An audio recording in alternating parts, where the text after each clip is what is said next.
Seu filho tem dificuldade para ler e escrever? O que você pensa sobre isso? Acha que ele tem preguiça? É malandro? Você pode estar errado. Seu filho pode estar sofrendo de um distúrbio chamado dislexia. Fique com a gente e aprenda mais sobre esse distúrbio aqui no Falando, o seu programa de fim de tarde na TV Com, que está começando agora.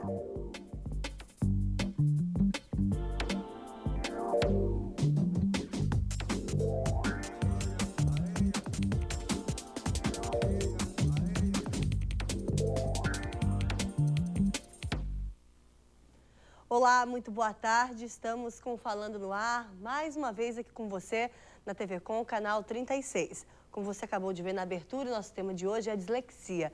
Se você quer participar, ligue no 48-3216-2828. Mas antes de apresentar os nossos convidados e começar a debater o tema, eu tenho uma dica para vocês que moram aqui na Grande Florianópolis, principalmente na capital.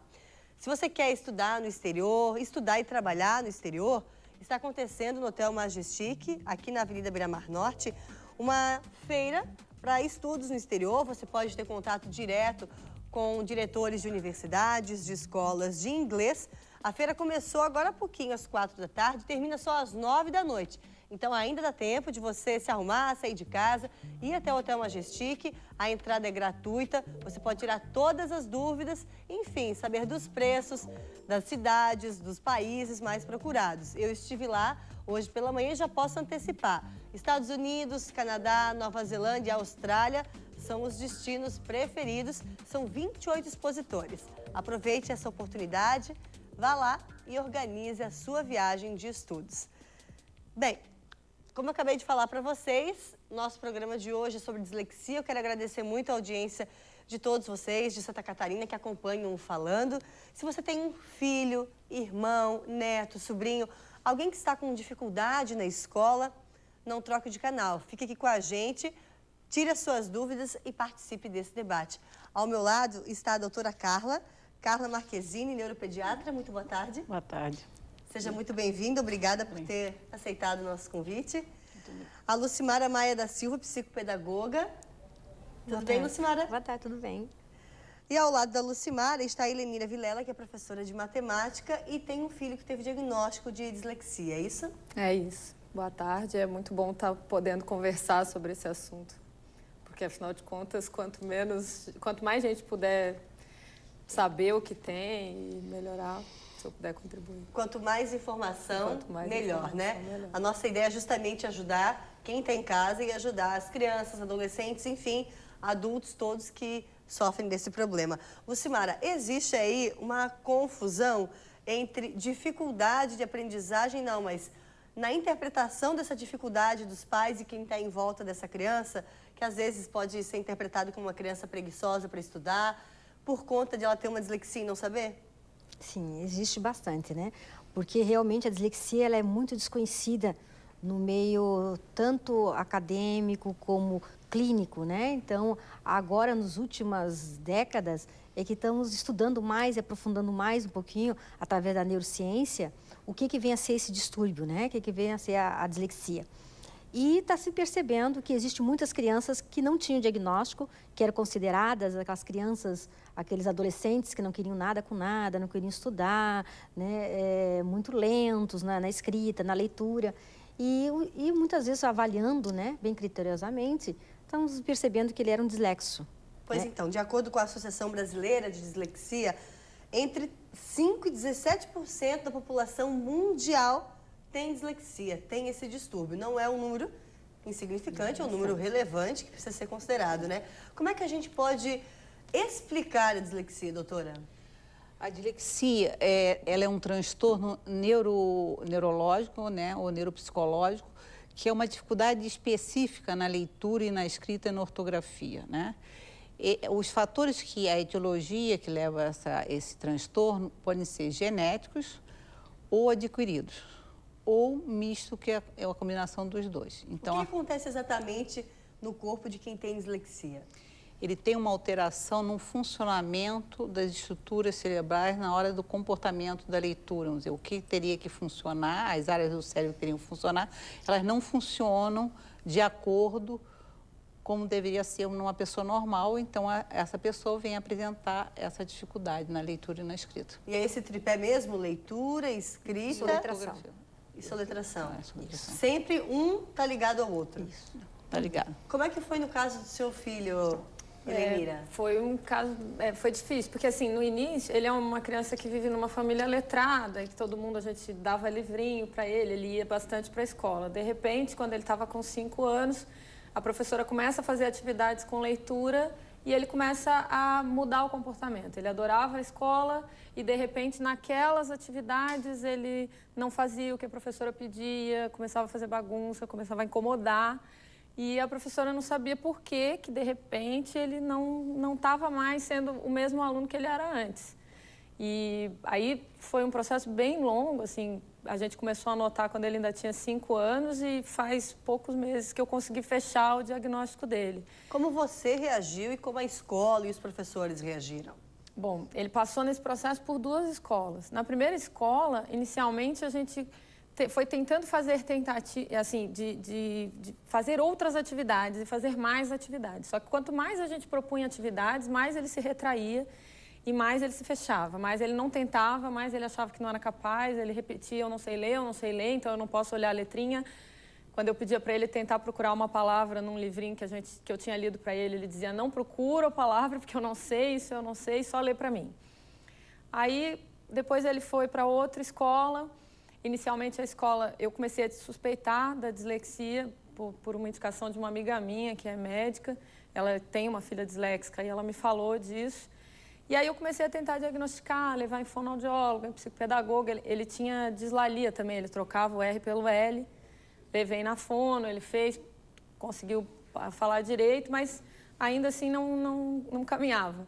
Aí levei em vários processos e teve algumas escolas que, na segunda escola, no primeiro dia de aula, ele foi expulso da sala e a coordenadora disse para mim, o seu filho não tem limites. E eu disse, mas olha, limites é uma coisa que até eu tento dar bastante.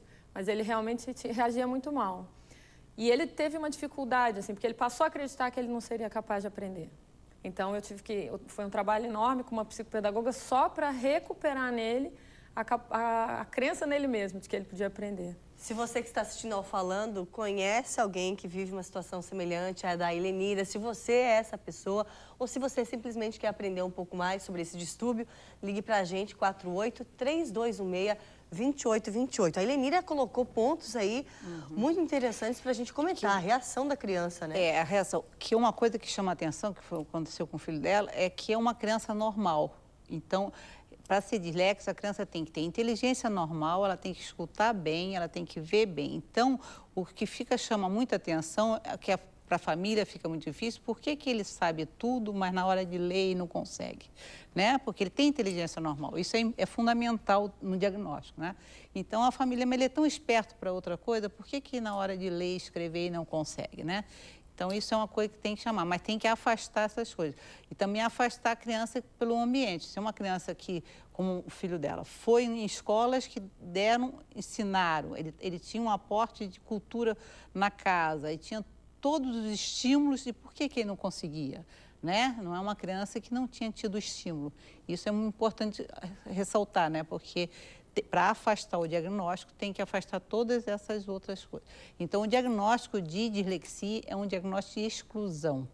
Então, é um diagnóstico mais difícil, que você tem que ir excluindo várias outras patologias até chegar... Os pais que estão em volta podem ficar atentos a esses pontos, isso né? porque tem que... Se a criança... Se ela tem uma perda auditiva, pode atrapalhar. Se ela não vê bem, pode atrapalhar. Se tem um problema grave emocional dentro da casa, pode atrapalhar a leitura.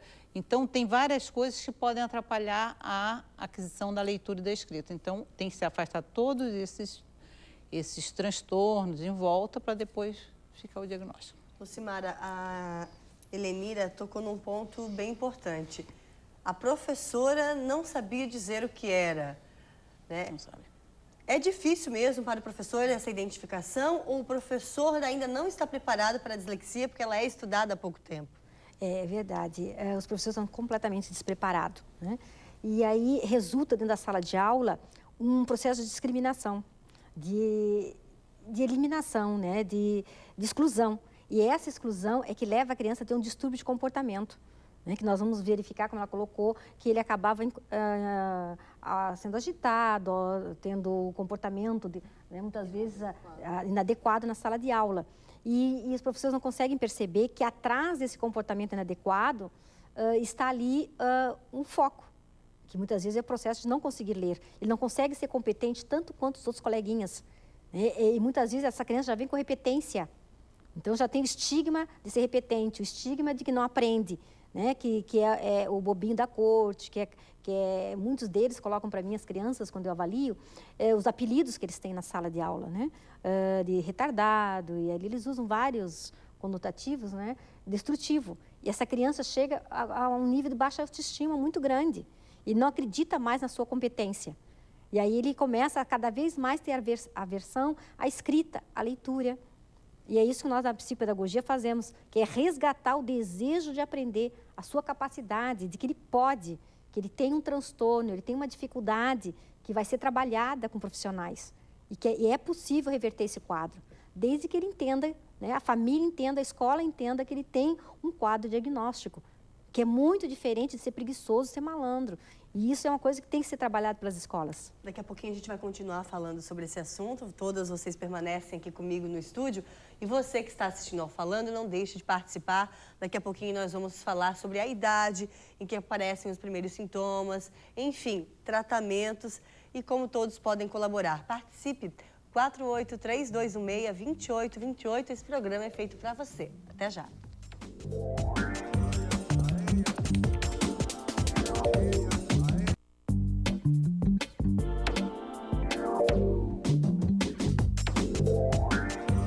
Falando está de volta, começando agora o segundo bloco do programa. Muito obrigada pela sua audiência. Participe, anote aí no seu caderninho, num bilhetinho, 483216-2828. Não deixe de participar. Hoje o nosso tema é dislexia. Isso mesmo, um distúrbio que você pode muitas vezes estar confundido com outro problema que seu filho possa ter. Se ele tem preguiça, ou você acha que ele tem preguiça, que ele é malandro para estudar, preste atenção, procure ajuda médica, como fez a Helenira, né? Helenira, você procurou ajuda para o seu filho, né? Eu procurei. Inicialmente, eu procurei uma psicopedagoga e uma fonoaudióloga, que é normalmente quem consegue identificar mais rápido a dislexia. Mas eu tive que ir em psicóloga, médica, tive que fazer vários exames, porque a gente tem que fazer exame oftalmológico, audiometria, para poder ver se ele não tem isso que ela falou, né? Para poder excluir outras possibilidades, fazer teste de inteligência, todas essas coisas. E até conseguir ter realmente clareza de que a dificuldade dele era dislexia. Agora, assim, dos primeiros sintomas que você notou, das primeiras atitudes diferentes dele, até o momento que você procurou ajuda médica, quanto tempo se passou que você enxergou que era um problema e não só um relaxamento dele? Há mais de 2 anos, uns 2 anos e meio, até conseguir ter certeza. Na verdade, eu já tinha bastante clareza, assim, no meio da pesquisa, mas até eu conseguir laudos mesmo, alguém que diga, não, é definitivamente dislexia, porque a primeira coisa que eu notei é que o desenho dele não desenvolvia. Os colegas dele, o desenho ia melhorando, ia tendo mais forma, ia já tendo definição, e o dele continuava sendo um monte de rabisco. Mas isso eu notei com 3 anos. Comecei a perguntar para os professores, mas não é estranho, ele não devia estar desenhando melhor? Não, daqui a pouco melhora. E não melhorava, só foi melhorar mesmo depois, agora bem com mais de 7 anos. Doutora Carla, como reduzir esse tempo entre a desconfiança e a procura por ajuda médica?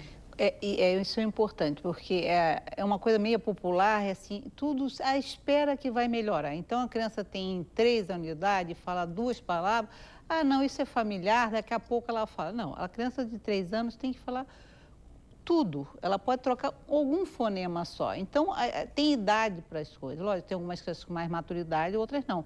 Mas tem o que é normal, né? Porque quanto mais cedo você intervir numa criança dessa, melhor é o prognóstico dessa criança, devido à plasticidade cerebral. Então, quanto mais você desenvolver, vamos dizer, uma criança que tem dislexia, você estimular as áreas do cérebro que não estão funcionando, que você estimula nessa área educacional, né, através de psicopedagoga, de fono, que faz um trabalho que a Lucimar vai falar depois, estimular para a área desse cérebro começar a funcionar. Então, está aprovado. E quanto mais cedo isso, melhor é. O que se deve fazer? Se deve procurar.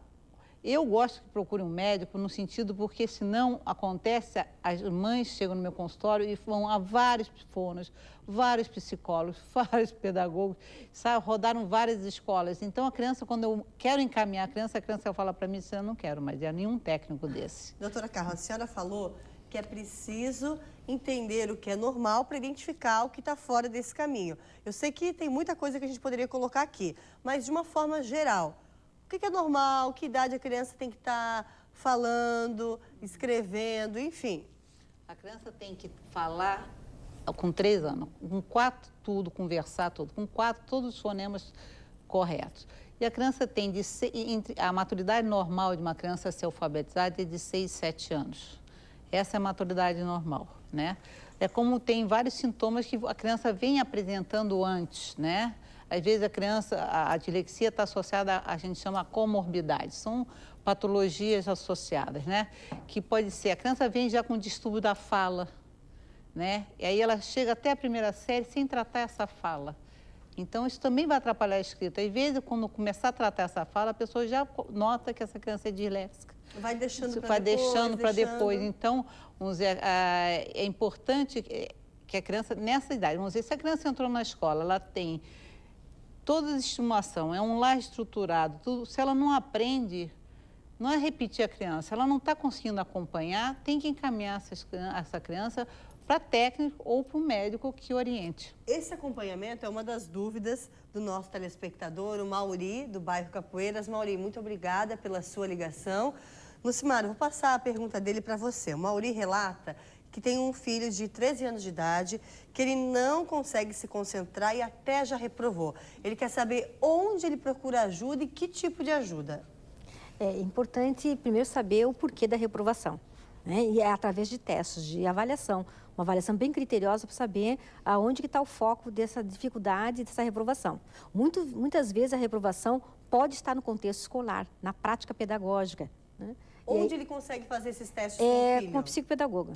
A psicopedagoga poderia ser o profissional mais indicado para entrar no contexto escolar, para poder estar identificando, porque muitas vezes, como diz a doutora Carla, né, é eliminação de diagnóstico, de possibilidades, né? Mas a própria escola oferece esse profissional ou ele precisa procurar em outro lugar? A grande maioria das escolas não tem esse profissional que faz esse tipo de avaliação, né? São avaliações criteriosas, são testes padronizados que precisa estar sendo passado com a criança, né? Sendo realizado com a criança. O serviço público oferece?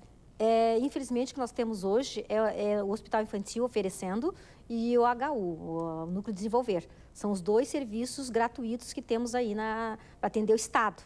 Aí se complica um pouco. Existem algumas prefeituras que estão com profissional, psicopedagogo, fonos, né? Mas aí teria que se estar vendo que prefeituras são essas, né, que estão oferecendo. Certo. HU e Hospital Infantil. Como você trabalha no Hospital Infantil, pode passar como é que é o serviço lá para o Mauri?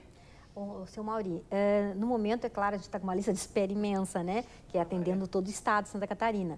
Mas o senhor pode entrar em contato para a gente ver as possibilidades de conversar com o senhor, conversar com o seu filho, ver o que a gente pode estar buscando dentro do hospital, que serviços nós podemos estar oferecendo para o senhor nesse momento, para poder tranquilizar. Sabe o telefone para a gente divulgar? 3251 9050. 3251-9050. É o ambulatório de dificuldades de aprendizagem. 3251-9050, no Hospital Infantil. Muito obrigada pela sua participação. Eu espero que a gente já tenha ajudado o senhor de alguma forma. Procure ajuda para o seu filho, que com certeza ele precisa. Temos alguém na linha, Vera? É isso? Não? Mais tarde a gente vai falar com o nosso telespectador. Eu queria agora ouvir mais um pouquinho da tua experiência, Helenira. Como é que foi a evolução do seu filho depois de procurar ajuda? Então, quando eu comecei a fazer o tratamento com a psicopedagoga, a primeira resposta que a gente teve foi quebrar a couraça dele, né? Ele passou a se abrir para a possibilidade de aprender. E ele tem aprendido. Ele tem um rendimento na aprendizagem de leitura e escrita mais lento que o dos colegas. Então, ele demora mais, ele ainda troca bastante letra. Quando você passa da escrita em caixa alta, que é aquela escrita script, né, para uma cursiva, ele teve bastante dificuldade, apesar de querer. Ele dizia, ai, mãe, eu vou copiar tudo em cursiva para eu aprender. Mas ele trocava bastante, né? Então, foi um processo difícil. No início, a professora anterior, mesmo eu já tendo bastante indicativos, porque também os próprios profissionais, eles não fecham o diagnóstico antes dos 8 anos, dificilmente. Então, eles sempre diziam para mim, mas ele tem todas as indicações. Só que eu dizia para a professora, ela dizia, não, ele só é um pouco mais lento do que os outros. E eu dizia, mas não é, ele é diferente, ele tem um processo diferente. Hoje, como é que é o seu filho na escola? Ele faz aulas em tempo comum ou faz aula de reforço? Como é que tá? Porque você é professora, você deve ter uma preocupação tremenda com isso, né? Tem uma preocupação, inclusive, porque você fica naquela, né? Hoje em dia, eu trabalho na escola onde meu filho estuda. E fica aquela, ai, meu Deus, vão reclamar que meu filho faz bagunça. Você fica sempre numa preocupação, né? Mas ele tá assim, ele ainda tem bastante dificuldade na leitura e na escrita. Se você fizer qualquer pergunta para ele oralmente, ele explica com a maior riqueza de detalhes, ele forma as frases. Então, durante algum tempo, eu precisava escrever por ele, eu perguntava o que aconteceu. Aí ele dizia, eu escrevia por ele, depois ele copiava. Então, para dizer o que escrever, ele dizia rapidinho. Às vezes eu tinha que dizer, meu filho, você vai dizer tudo isso, vai dar um trabalhão para copiar. Ele é Mas ciente, ele está bem. Ele é ciente do diagnóstico? É. O que ele pensa sobre isso? Ele ainda é muito pequeno, né? Ele tem 8 anos só, mas ele diz assim, por exemplo, várias vezes nos testes, ele reclamava assim, ai, tanto teste, né, mãe? Eu dizia para ele, meu filho, você tem uma dificuldade de aprender e se a gente souber o que você tem, vai ficar mais fácil de te ajudar. E ele dizia, ah, então tá bom, então eu vou fazer. Eu preciso, né, mãe, de ajuda para aprender. Ele fala assim. Esse processo de convencimento e de fazer a criança entender o que ela está passando e convencê-la de que é importante é fundamental, né, Lucimara? Isso, existem testes para identificar o risco dessa criança para dislexia já na pré-escola. Então, é possível se fazer testes de prevenção, poderia-se dizer, né? Criança de risco, para evitar que ele chegue lá nas séries iniciais com sofrimento, para que ele saia do primeiro grau, do segundo grau, com estresse total, com horror, com pânico da escola, com pânico de escrever. E então, esses é por isso que é são super importante simples a de formação. aplicar. Então, se todo mundo aplicasse, leva 15 minutos para aplicar um teste, dava para aplicar em todas as crianças. E aí você já saber, não que a criança tem dislexia, mas que ela tem o risco de ter. Eu desconfiei do risco do meu filho e tive muita dificuldade em achar ajuda. Teve um lugar onde eu fui que disseram para mim, ah, não, você vai e tenta alfabetizar o seu filho. Se você não conseguir, você volta daqui a um ano. Um ano é muito Aí eu fundamental. falei, gente, imagina um ano na vida de uma criança dessa, né? Eu não posso fazer isso. Mas, doutora Carla, é possível evitar, se você sabe que seu filho tem propensão à dislexia ou a retardá-la? Não, você tem que fazer um tratamento precoce, né? Se você tem, se na pré-escola você já tem sinais que essa criança pode ter uma dislexia, ela já pode começar uma intervenção fonoaudióloga e psicopedagógica. Então, quando ela chegar na primeira série, ela já está muito melhor, né? Ela não vai ter o trauma emocional de não conseguir se alfabetizar, ver os amiguinhos todos lendo e ela não conseguir. Então, isso é importante que consiga fazer. Só que é um trabalho educacional vamos dizer, do sistema todo, mudar o olhar em cima de uma criança disléxica. E como é importante mudar esse olhar nós, que passamos por salas de aula, fomos crianças, adolescentes, sabemos como é essa questão do olhar, do preconceito, do tratamento do professor, né? É fundamental que as escolas comecem a se organizar, a se preparar. E esse seminário que nós realizamos esse final de semana, o primeiro seminário de dificuldades de aprendizagem, Dislexia em Foco, foi justamente para chamar as prefeituras, representantes das prefeituras, de secretarias de educação, para mostrar que a escola é fundamental nesse processo. É importante o diagnóstico, com certeza, mas é muito mais importante o compromisso das escolas para estar mudando sua postura e sua prática. Não adianta ter um diagnóstico e a escola ignorar esse diagnóstico, como eu já vi muitas escolas que dizem, isso é modismo.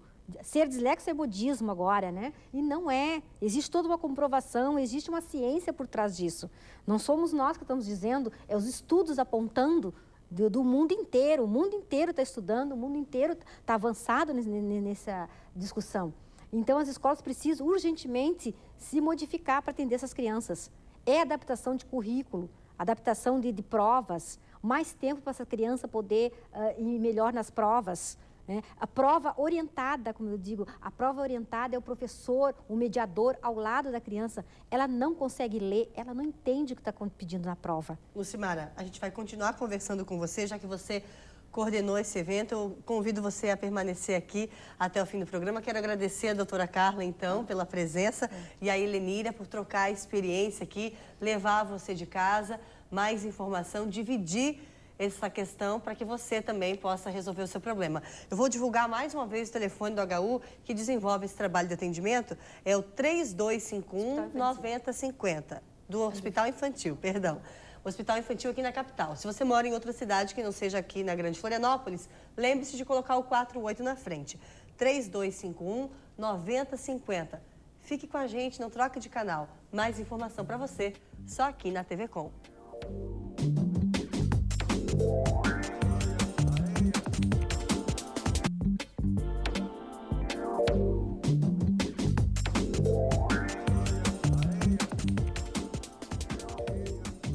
O Falando está de volta. Este é o seu programa de fim de tarde aqui na TV Com, canal 36. Quero agradecer a todos pela audiência e lembrar que o nosso telefone para participar do programa é o 48-3216-2828 e também tem o e-mail falandosc@tvcom.com.br. Vou repetir, falandosc@tvcom.com.br. No último sábado foi o dia D, o dia de vacinação contra a paralisia infantil. E lembrando, se você não conseguiu levar seu filho por qualquer razão que seja, seu sobrinho, seu neto, enfim, durante essa semana você pode procurar o postinho de saúde e fazer isso, colocar a carteirinha dele em dia, não deixe isso de lado. É muito importante que a sua criança, da sua família, esteja imunizada. Bem, o nosso assunto de hoje é dislexia. Esse é um distúrbio que muitos pais confundem com preguiça, com má vontade da criança em estudar, e é importante que não haja essa confusão. Por quê? Quanto antes identificado esse problema, melhor para a criança, melhor para o desenvolvimento dela na escola, enfim, melhor para o tratamento.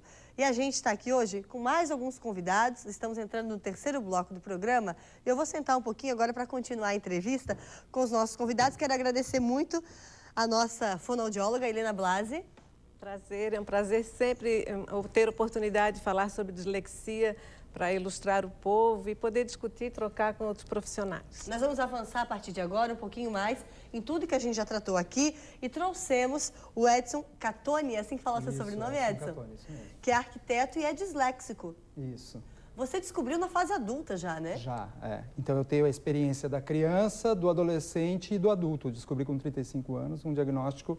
Em 2004 começou o primeiro diagnóstico da dislexia. Daqui a pouquinho você fala um pouquinho mais sobre a sua experiência. Muito obrigada por ter aceitado o nosso convite.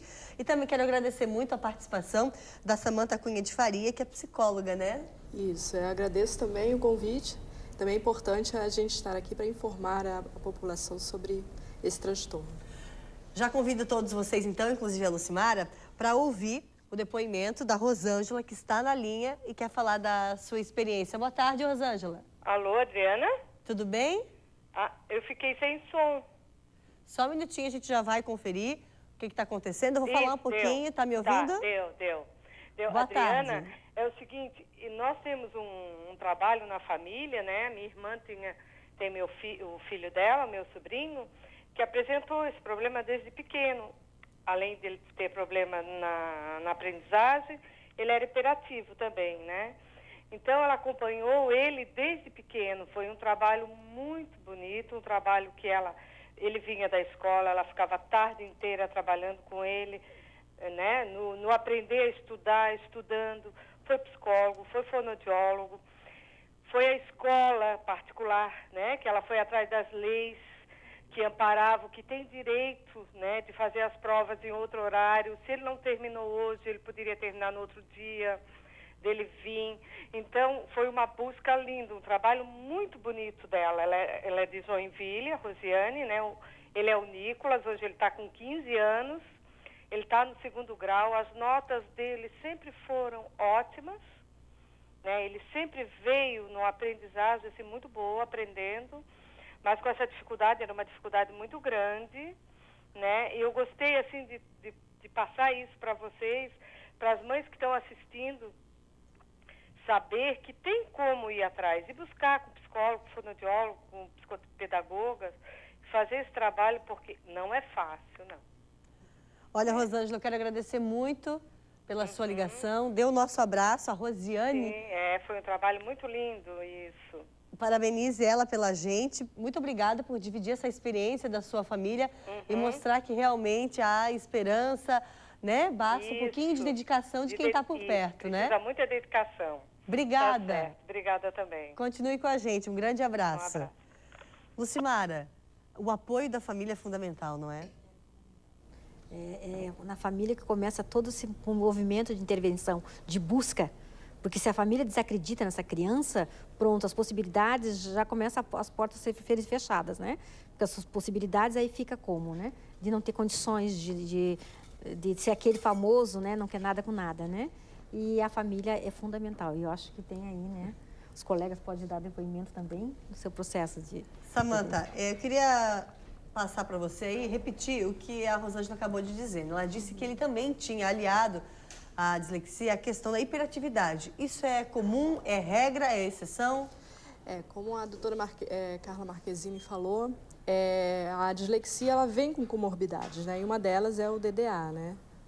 E aí o trabalho da psicopedagogia e da psicologia é justamente fortificar esse sujeito para ele e trabalhar na potencialidade dele, né? Fazê-lo acreditar que realmente é possível superar, né, esses obstáculos nessa aprendizagem e nesse viver, né, na leitura e na escrita, na vida, né, que é possível, né, que ele tem potencial e que ele, com certeza, com o auxílio